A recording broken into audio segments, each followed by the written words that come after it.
પહોંચતા ઉષ્માભેર સ્વાગત કરવામાં આવ્યું।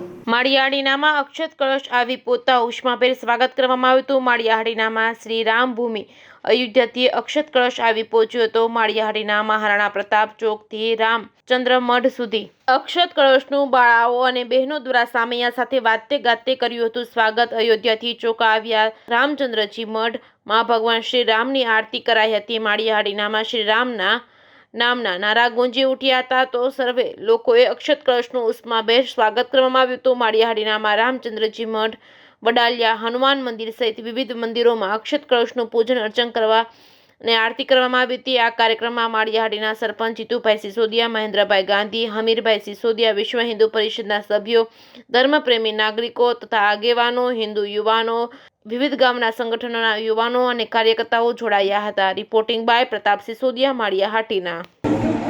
મારું નામ નિમા દાસ્તા છે। હું અહીંયા આજે રોજ 30 તારીખ 30/12/2023 રોજ આજે શ્રી રામચંદ્રજી મઠમાં અક્ષત કુંભ ખૂબ ધામેધૂમેથી આગમન કરવામાં આવ્યું છે અને તેનો હર્ષ બધા બહેનો તથા ભાઈઓએ સાથે મળીને ઉત્સાહપૂર્વક તેની ઉજવણી કરી।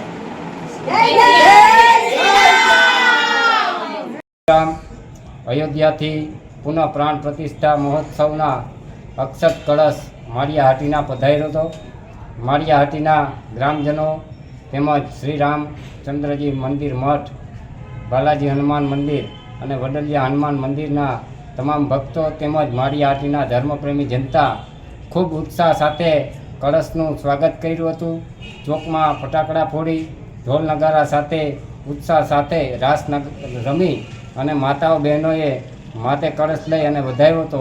વિશ્વ હિન્દુ પરિષદના આ પ્રયાસને સર્વ ધર્મપ્રેમી જનતાએ વધાવ્યો હતો અને આવનારી 22 તારીખે શ્રી રામચંદ્રજી ભગવાન પુનઃ મંદિરની અંદર પ્રતિષ્ઠિત થવાના છીએ તો હર્ષ ઉલ્લાસ દરેકે દરેક ધર્મપ્રેમી જનતાની અંદર છે।